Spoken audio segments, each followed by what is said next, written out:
Em 2111, vamos descobrir os últimos progressos na ciência e na tecnologia.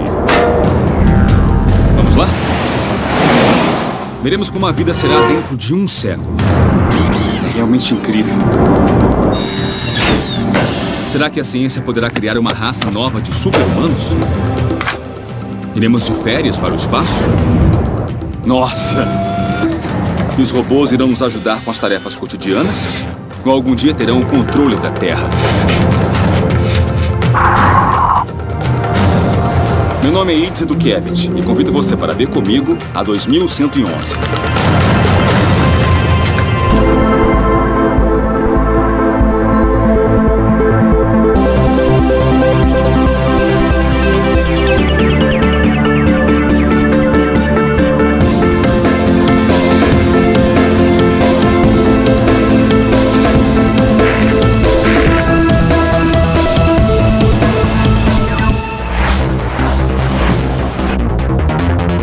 Neste episódio, pesquisarei sobre segurança e prevenção do crime, tecnologias biométricas, técnicas forenses e medidas de prevenção que tornarão as nossas vidas mais seguras. Nessa busca, contarei com futurólogos, especialistas que se dedicam a pensar e estudar como a ciência transformará as nossas vidas. Teremos tecnologias perigosas que vão estar ao nosso alcance, sobre as quais precisaremos tomar decisões morais para desenvolver uma prevenção melhor do crime. São tecnologias poderosas que também podem ser usadas por bioterroristas para reprogramar vírus e torná-los mais letais, contagiosos e criar uma super-arma. É uma faca de dois gumes.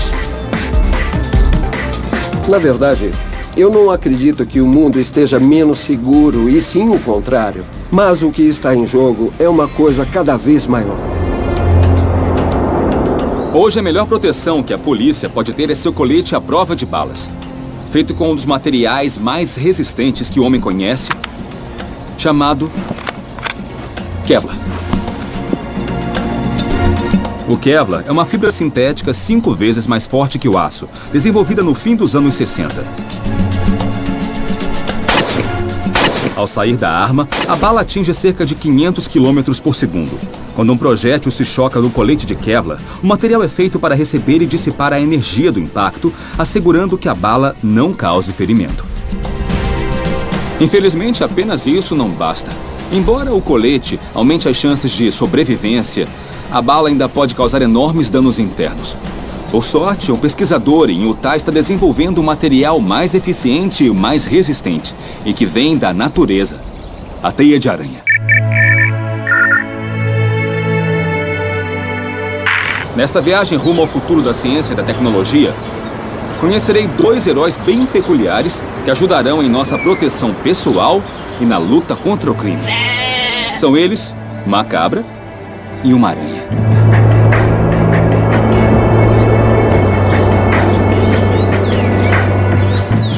Aqui, onde parece ser uma fazenda normal, o professor Randy Lewis vai me explicar do que se trata este novo material. Como vai? Bem, é um prazer conhecê-lo. Randy, o que nós temos aqui? Essa é a estrela do nosso esforço, é uma aranha de seda de ouro. E é a que usamos para a maioria dos estudos sobre a seda de aranha. É uma aranha bem grande. Sim, ela é grande e também muito tranquila. E eu posso tocá-la? Claro. Ela faz cócegas. Dá para ver o rastro que vai deixando como uma trilha de seda. Esse é o material mais resistente que existe, natural ou sintético. Aranhas como essa tecem suas teias com seda há pelo menos 140 milhões de anos. Entretanto, nós humanos trabalhamos com a seda proveniente de larvas há milênios. A teia de uma aranha é infinitamente mais fina e muito mais forte, e é obtida graças a uma cadeia de proteínas produzida no abdômen. O problema é que é muito difícil produzir a seda em larga escala, porque esse tipo de aranha não tem capacidade para isso. Por quê? Elas são territoriais e canibais, e se colocar várias juntas, elas vão se matar até ficar um território para cada, em que elas se sintam à vontade. É preciso criá-las separadamente e isso não seria comercialmente viável. A resposta para a produção em massa da teia de aranha está em um animal nada óbvio: a cabra. O professor Lewis decidiu clonar os genes que a aranha usa na produção da proteína que gera essas fibras e introduzi-los nas cabras. Essas cabras que parecem tão normais são na realidade um cruzamento genético entre cabras e aranhas. Randy Lewis precisa ordenhá-las para obter seu valioso leite aracnídeo.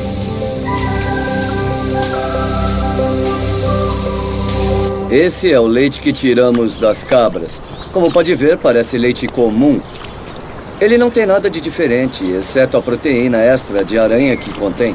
Então, como é o processo de extrair a proteína e obter a teia? Nós levamos esse leite ao laboratório e processamos para purificar a proteína da seda da aranha. Então, a transformamos em fibra. Para ver como Randy Lewis e sua equipe extraem a proteína do leite, temos que deixar a vida tranquila da fazenda e ir até a cidade de Utah, onde a equipe de pesquisadores transforma o leite de cabra em teia de aranha.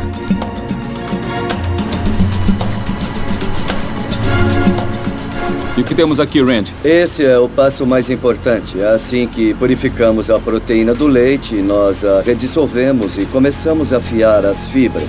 Essa máquina é muito simples. Introduzimos uma seringa com a velocidade de extração controlada. Então o material vai para um banho de álcool, que é muito importante para solidificar a fibra.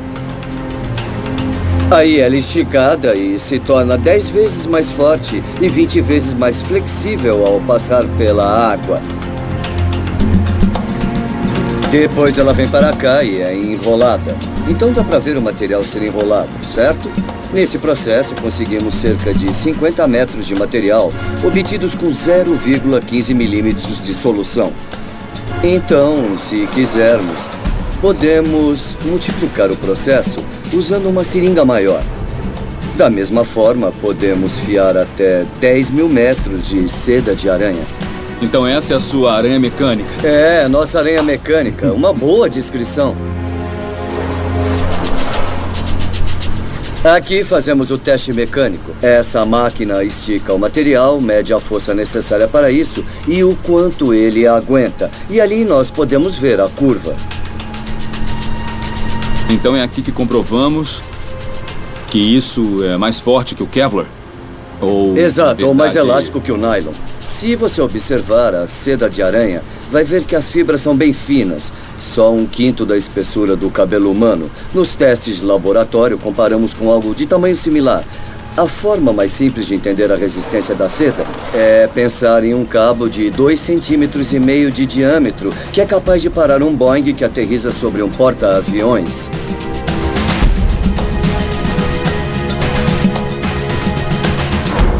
Aqui dá pra ver como é resistente, mas no mundo real, como é que nós podemos testar?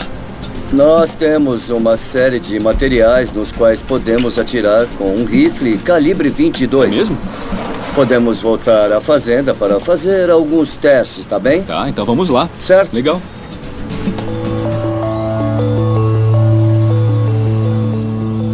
Para comprovar o que fizemos no laboratório, veremos a resistência do material aos disparos. Isso tem 9 camadas bem finas de um pequeno polímero. Vamos comparar a outro igual, só que desta vez com uma lâmina fina de seda de aranha entre uma camada e outra. Tá certo. Usaremos gelatina balística para ver o impacto que nós causamos. A gelatina imita a massa do corpo humano e, bem, nos dá uma ideia do quanto a bala consegue penetrar dentro deste material. Tá bom.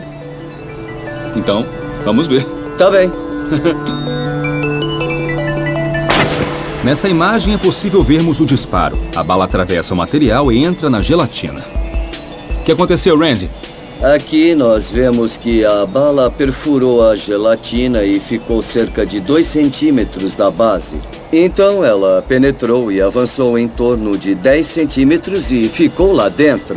Agora testaremos o mesmo polímero, mas com a proteína de seda entre as camadas. Tá bom, então a teia de aranha no meio dessas camadas. Exato, há uma lâmina fina de proteína de seda entre cada camada. No disparo sobre a placa que contém teia de aranha no interior, o resultado é totalmente diferente.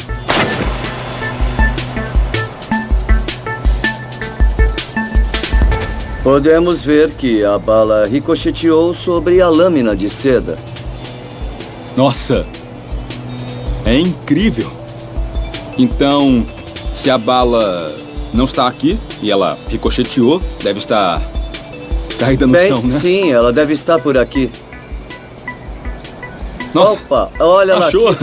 Olha aqui! Aqui está a bala! A resistência e a elasticidade da teia de aranha são enormes. A teia é mais forte que qualquer material conhecido pelo homem. Acho que na área de defesa será usada em estruturas de proteção e haverá inúmeras aplicações como essa. Quando a teia manufaturada de aranha for produzida em massa, poderá ser revertida em qualquer coisa. E tudo isso temos que agradecer à aranha e à cabra. Eu tenho certeza de que uma das coisas que mudará radicalmente em poucas décadas é a genômica sintética, que nos permite programar as células. Por exemplo, se você quiser iluminar sua cidade, por exemplo, você pode criar uma árvore, pegar alguns elementos de um vagalume, juntar e então programar esses elementos todos para obter árvores que brilham no escuro. Mas as cabras e as aranhas não são os únicos animais que prometem nos proteger no futuro.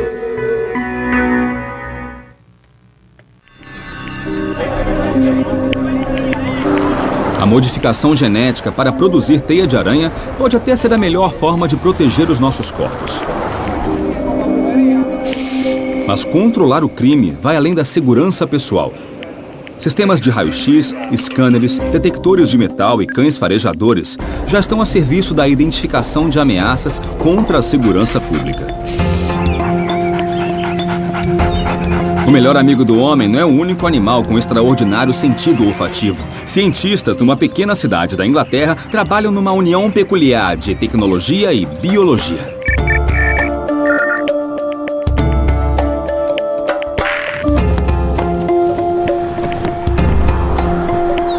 Na Grã-Bretanha, a 1 hora de Londres, o grupo de pesquisas InSentinel está treinando abelhas na luta contra o crime. O projeto consiste em prepará-las para serem abelhas farejadoras. As abelhas se diferenciam na natureza pelo olfato e pela memória, o que as ajuda a encontrar e recordar onde acharão o néctar das flores. Os cientistas da InSentinel decidiram utilizar essas capacidades para criar um sistema eficiente de detecção olfativa para substâncias ilegais. Abelhas são extremamente sensíveis. Conseguem detectar até 78 partes por trilhão. São tão boas ou melhores que cachorros. 78 partes por trilhão só para ter uma ideia, por exemplo, é como uma gota de água em 20 piscinas olímpicas. É muita coisa. Essas abelhas são criadas em colmeias como quaisquer outras, mas não preparadas para produzir mel. São treinadas em laboratório para serem as próximas ferramentas na prevenção do crime. Treinar uma abelha, ao contrário do que parece, é simples, até mais do que um cachorro. Treinar um cachorro leva 6 meses. E, nesse tempo, nós podemos treinar 432 mil abelhas. Treinar uma abelha não leva mais que um dia. Tecnicamente, apenas 6 segundos. Elas são resfriadas e colocadas em estado latente para facilitar a manipulação.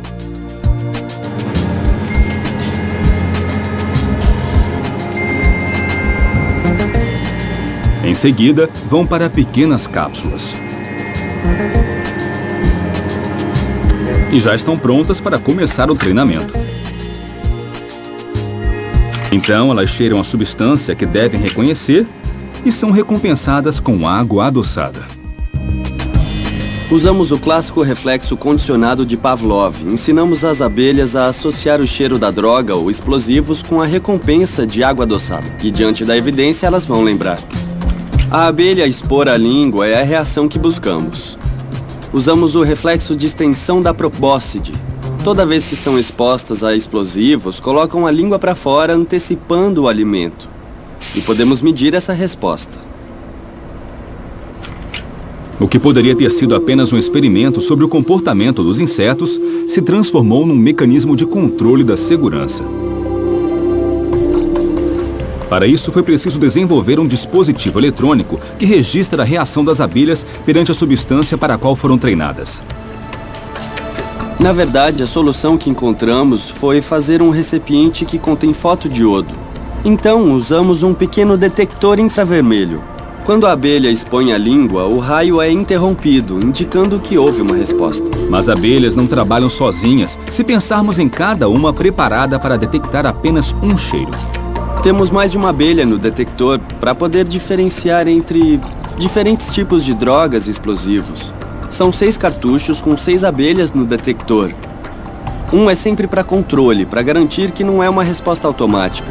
As outras são para 5 compostos diferentes. Podemos detectar cocaína, heroína, DNT, TNT e qualquer outra substância. Veremos um teste com as abelhas em ação. Certas substâncias foram colocadas nas bagagens para comprovar a efetividade do treinamento. Dentro da máquina há cápsulas de 6 abelhas. Cada uma treinada para uma substância específica. Nesse caso, treinadas para detectar TNT. Vamos examinar cada mala para saber se há alguma coisa. O dispositivo mostra as substâncias procuradas e cada uma das 6 abelhas treinadas. O verde indica a presença e o negativo aparece em vermelho. O que se espera é a coincidência entre todas as abelhas perante uma substância ilegal. As abelhas são insetos com mais de 1000 anos de evolução. A natureza as transformou em um sensor superpoderoso. Com um sensor artificial, desenvolvido pela ciência, moldamos a abelha para uma tarefa específica. É muito complexo detectar compostos orgânicos voláteis. E animais são condicionados a detectar substâncias para sobreviver. Para a ciência alcançar essa complexidade, seria bem trabalhoso e levaria muito tempo, talvez décadas ou talvez séculos. Até agora, é impossível desenvolver uma máquina na mesma escala de complexidade e sensibilidade que um organismo biológico. Mas com certeza as forças de segurança irão se unir a estas pequenas companheiras, as abelhas. A nanotecnologia ultrapassa os limites da biologia, que poderá ser reprogramada. Esse é o nosso futuro.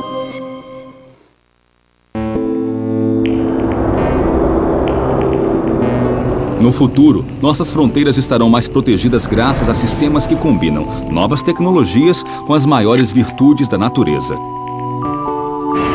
Mas há um mundo que compartilhamos e que não possui fronteiras. No estado de São Paulo, a IBM tem um de seus centros globais que trabalha com segurança em todos os níveis.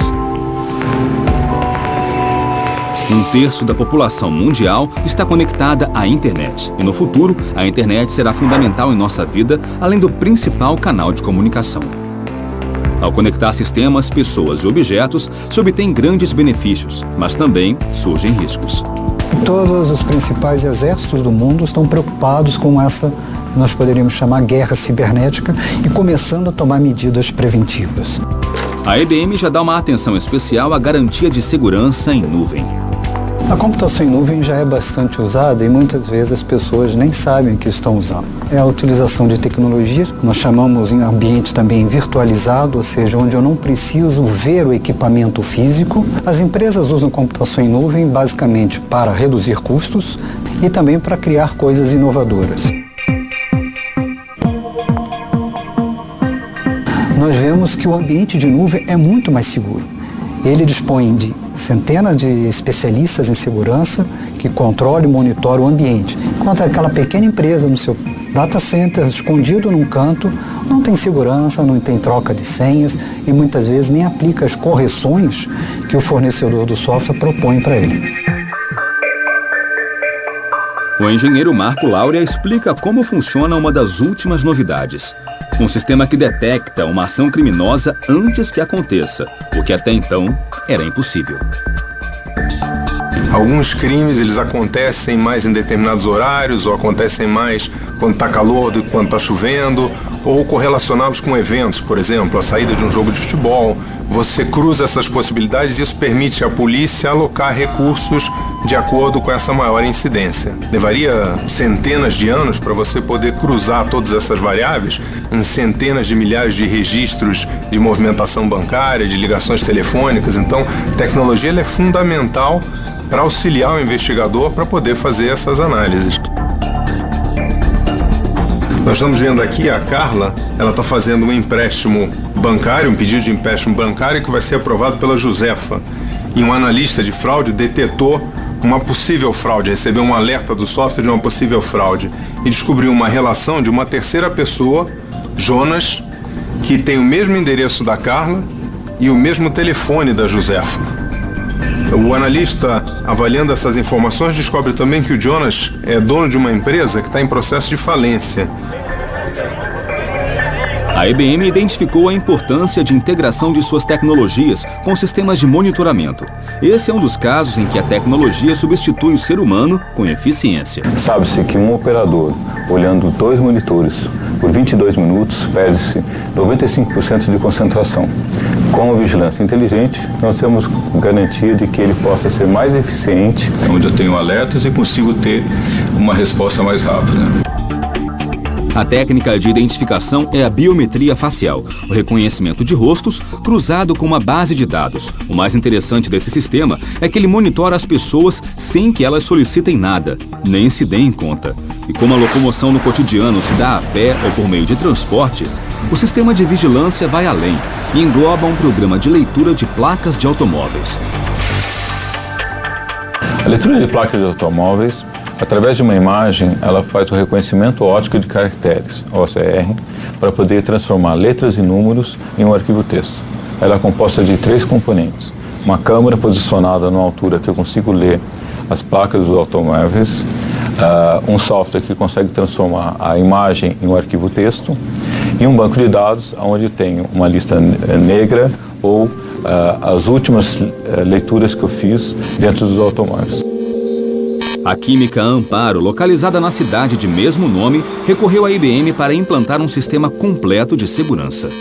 A vigilância inteligente mudou vários aspectos da Química Amparo. Inicialmente mudou o comportamento dos operadores de câmeras da empresa, pois em caso de necessidade de uma auditoria posterior, é muito mais confiável, permitindo identificação de faces, placas, objetos que possam ser oportunamente pesquisados a fim de uma solução compatível com a necessidade da empresa. Sua identificação, por favor. Obrigada. Então, nesse momento, eu já estou cadastrado e vou tentar burlar o sistema, entrando com outro número de documento.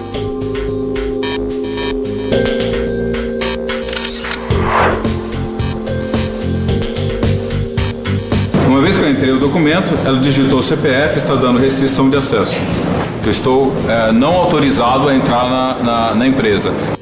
Os sistemas são configurados para oferecer diferentes tipos de alerta de acordo com as necessidades da empresa.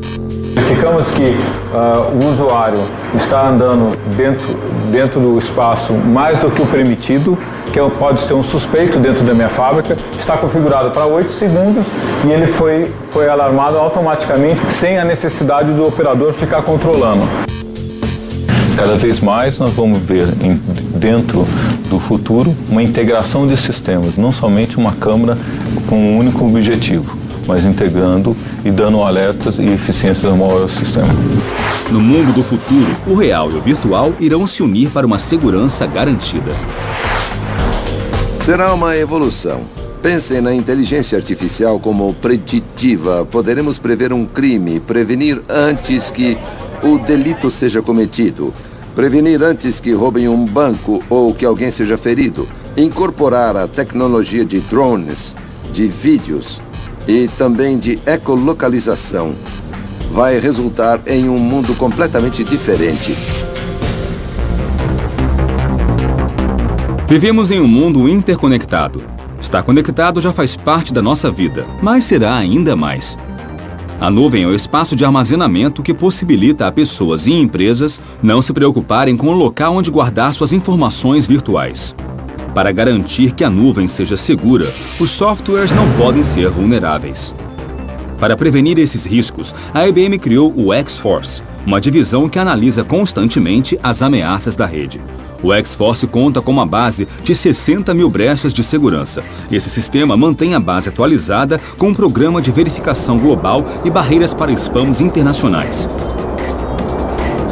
A IBM acredita que o X-Force seja a melhor solução para a segurança na nuvem, hoje e no futuro que ainda está por vir.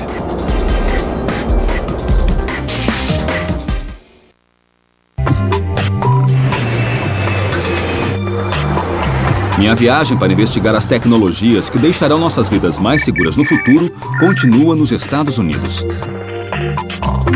Aqui em Boston, um cientista tem um método que pode fazer com que as mentiras sejam coisa do passado.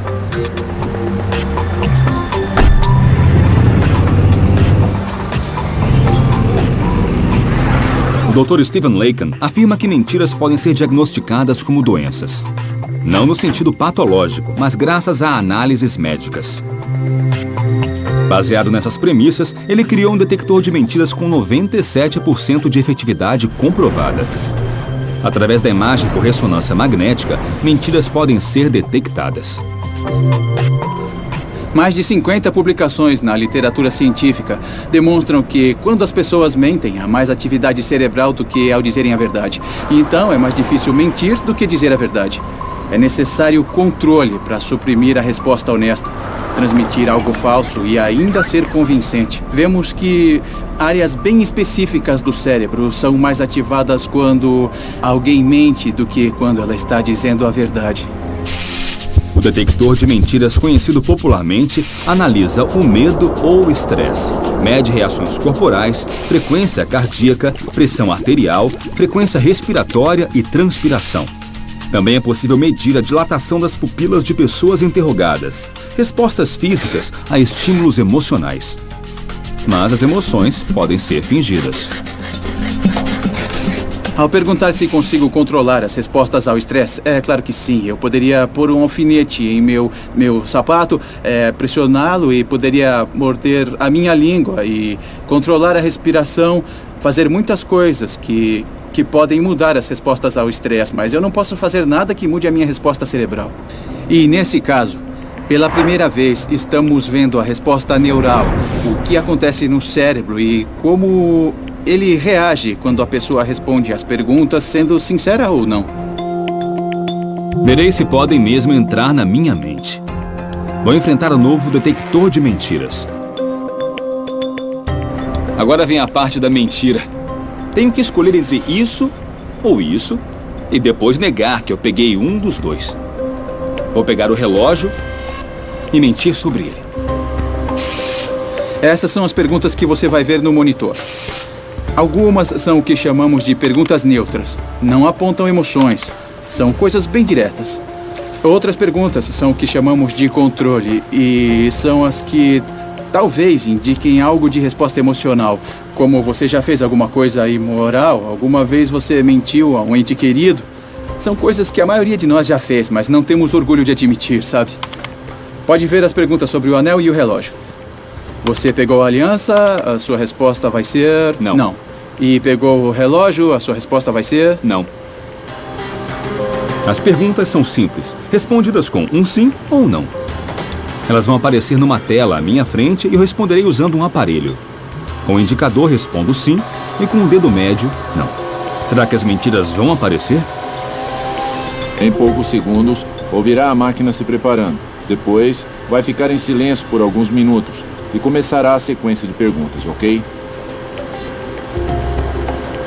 O Dr. Laken e seu assistente analisam com atenção os parâmetros de minha atividade cerebral à medida que eu respondo às perguntas. Eles estabelecem um padrão de movimento para as respostas que sabem ser verdade e as que não são. O scanner fotografa o meu cérebro a cada 3 segundos. Ele procura um fluxo de sangue maior, que indicaria que eu estou mentindo.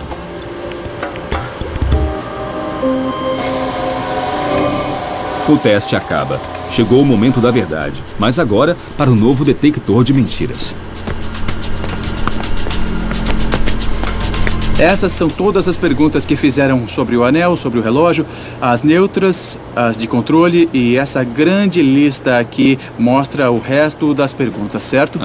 Aqui vemos a resposta cerebral, as perguntas sobre o anel comparadas do relógio. E as áreas em laranja e vermelho mais ou menos ativas em certas partes. Lembra que quando as pessoas mentem, a atividade cerebral aumenta?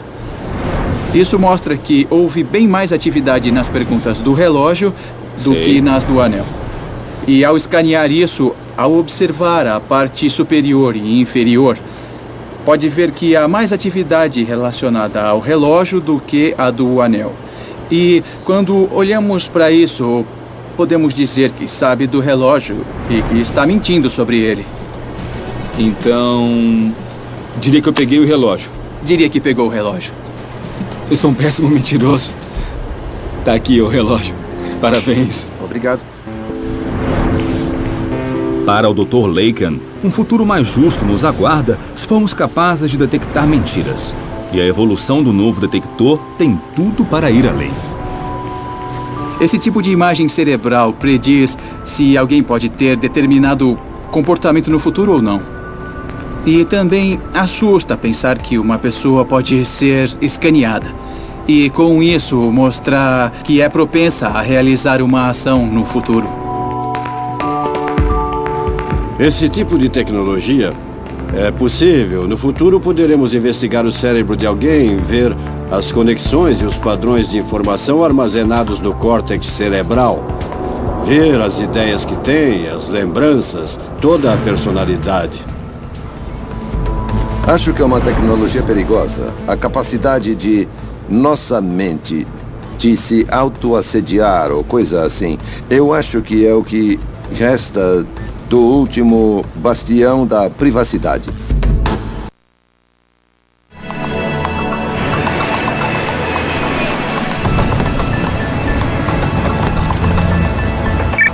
A próxima pista me leva para São Paulo, a maior cidade da América do Sul.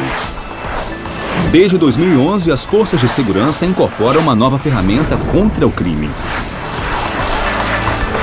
Um dos maiores problemas para a polícia hoje em dia são lugares como esse, estádios lotados com milhares de fanáticos.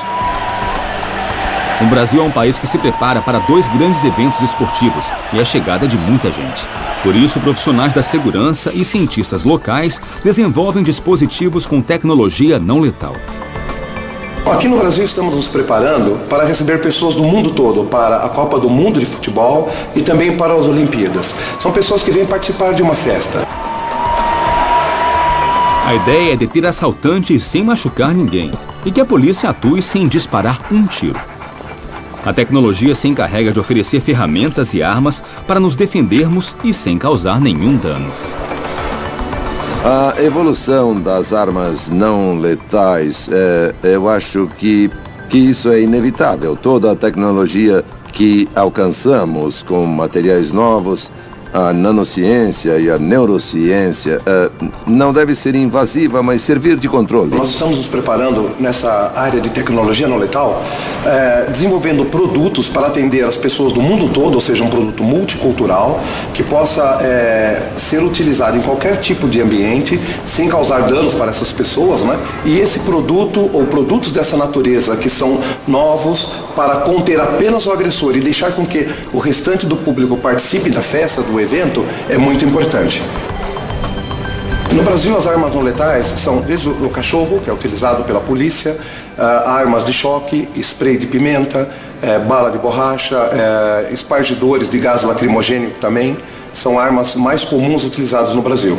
A grande desvantagem de um spray lacrimogêneo, um gás de pimenta, é que todas as pessoas que estão envolvidas, estão próximas, são atingidas. Há problema respiratório, problema de asfixia postural, onde a pessoa chega a ter desmaios.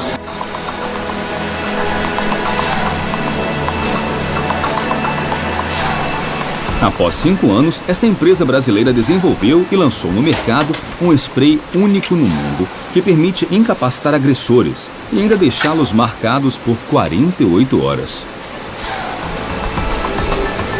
Com a necessidade de atingir os anseios dos direitos humanos, é necessário que as armas não letais sejam cada vez menos ofensivas e mais eficientes, ou seja, preservar a vida do agressor, a sua integridade e também contê-lo. Esse produto foi desenvolvido com o objetivo de atender um buraco, uma lacuna que existia entre o spray de pimenta e a verbalização. O profissional, depois que ele verbaliza com o agressor, ele não tinha mais nada a não ser um spray de pimenta, por exemplo, ou outros produtos de maior potencial agressivo. Então, através de óleo vegetal e resina, que é uma cola, não tóxicas, biodegradáveis, nós desenvolvemos esse produto. É considerado como 0.0 na escala de irritação cutânea, ocular e dose letal. O Coronel Santana faz parte da equipe de teste e nos mostra como funciona o spray e seu nível de eficácia, evitando danos a terceiros. Qualquer pessoa que se sinta ameaçada a uma distância de 3 ou 4 metros, ela pega o spray, lança à frente, retira o lacre, lança diretamente no rosto do agressor, sem se preocupar com quem esteja próximo, porque essas pessoas não serão atingidas. Quando o agressor recebe o jato, ele sente uma temperatura de 4 graus negativos. Isso gera muito desconforto nos olhos, no nariz e na boca, porém, ele consegue respirar. A partir de determinado tempo, essa substância fica muito pegajosa no rosto e no cabelo, causando muito desconforto. Das vantagens que esse spray tem sobre outros sprays, o spray adesivo, além da incapacitação que ele faz momentânea, ele identifica o agressor, onde ele vai ser localizado muitas horas depois. Ele não consegue se limpar com água, por isso ele vai estar sempre identificado. Esse produto inovou e revolucionou a segurança no Brasil, não apenas por ser uma nova ferramenta das forças de segurança, mas porque, ao ser inofensivo, pode ser usado por qualquer cidadão.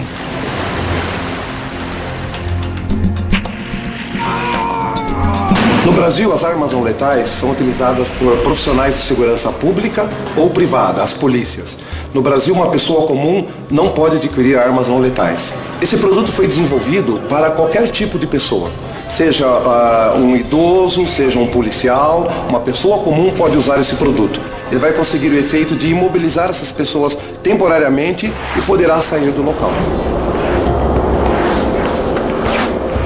Acho inevitável o uso cada vez maior de armas não letais, principalmente em um mundo com 2 milhões de pessoas a mais. No futuro, as armas não letais terão cada vez mais a qualidade de minimizar os problemas físicos do agressor, cumprir a lei e atender os direitos humanos.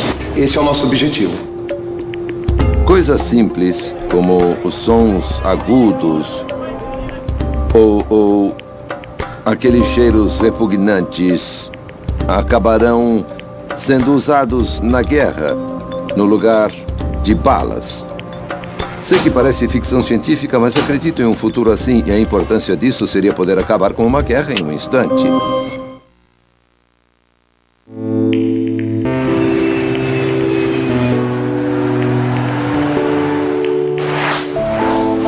Nossa viagem continua perto de Birmingham, no Reino Unido. A Red Web Technologies se tornou a mais inovadora empresa provedora de sistemas de segurança do país. E é chamada de marca forense. Mick Kitt já fez parte de diversas forças de segurança.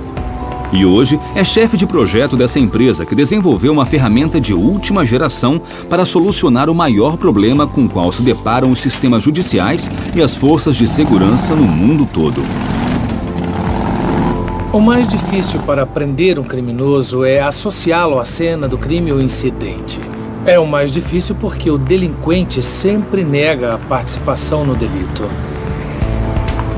O maior desafio para a polícia é levar o criminoso ao sistema judiciário e conseguir provar irrefutavelmente o caso contra ele. Esta empresa lançou no mercado um sistema que utiliza tecnologia molecular para marcar e procurar criminosos e evidências. A tecnologia de marcação de transgressores está no produto Century 500, um aerosol colocado escondido no teto falso do lugar, como uma loja ou banco. A unidade não é visível ou parece um bocal pequeno para quem olha para cima. Os delinquentes não sabem o que é. Se invadirem um lugar ou qualquer instalação, ficarão marcados com uma substância liberada por um botão de pânico, por um chaveiro que os funcionários podem ter para ativar o sistema. Além do produto ser invisível ao criminoso, cada dispositivo esguicha um código molecular único que só pode ser associado ao lugar onde o delito foi cometido. Assim, se cria uma evidência irrefutável de que o delinquente esteve ali. A evidência é muito contundente. Não há como o criminoso corromper a prova, já que ela é biológica, ela é orgânica. E não é possível reproduzir ou modificá-la de forma nenhuma. A substância que utilizamos não desaparece com o tempo. Por ser orgânica, dura indefinidamente. Teoricamente, milhões de anos, se não for achada. No caso de um delito, a evidência é recuperada, analisada e tem o código encontrado, que é comparado com o código provido pelo laboratório. Até um ponto no tempo, a data registrada, a localização e o proprietário. É totalmente autenticado.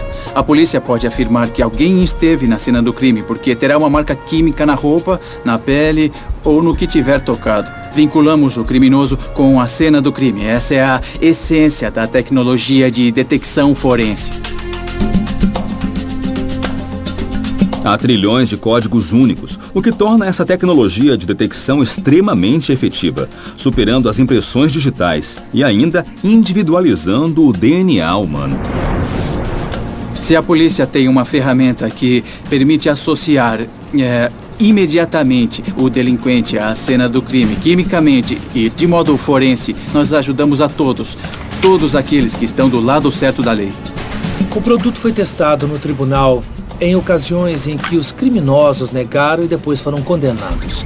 Na condenação, ao confrontar o delinquente com o fato de que está marcado com o produto, ele normalmente confessa o delito imediatamente, evitando assim que vá a julgamento e seja declarado inocente. Creio que é sempre necessário estar a par das últimas tecnologias. Os criminosos vão achar um meio de resistência em todo momento, e isso é inegável. E quanto mais disponíveis essas tecnologias estiverem, mais irão combatê-las. Por isso, acredito que sempre temos que avançar junto com a tecnologia. Há outro tipo de tecnologia que oferece o que chamamos de ecolocalização, que é quando uma arma de fogo é disparada e podemos localizar, em tempo real, em qual parte da cidade ela foi disparada. E podemos combinar isso com tecnologia de imagem, para encontrar a pessoa que disparou a arma. A repercussão dessa ferramenta pode ser enorme, sem mencionar o uso de drones teleguiados. A telerobótica pode fazer veículos voarem, aviões deste tamanho com câmeras que permitem captar imagens em tempo real. Podemos ter 10 teleguiados sobrevoando a cidade. De fato, há quem acredite que já estão sendo usados. Em minha viagem ao futuro, eu vi o início do mapeamento cerebral que pode diferenciar a verdade da mentira. Fibras novas extraordinárias que podem deter o disparo de uma bala. E uma gama enorme de tecnologias que nos ajudarão a resolver crimes e a deter criminosos. Com certeza irão existir no futuro. Mas com essas tecnologias, o mundo será um lugar mais seguro no próximo século. Assim será o futuro. Assim será 2111.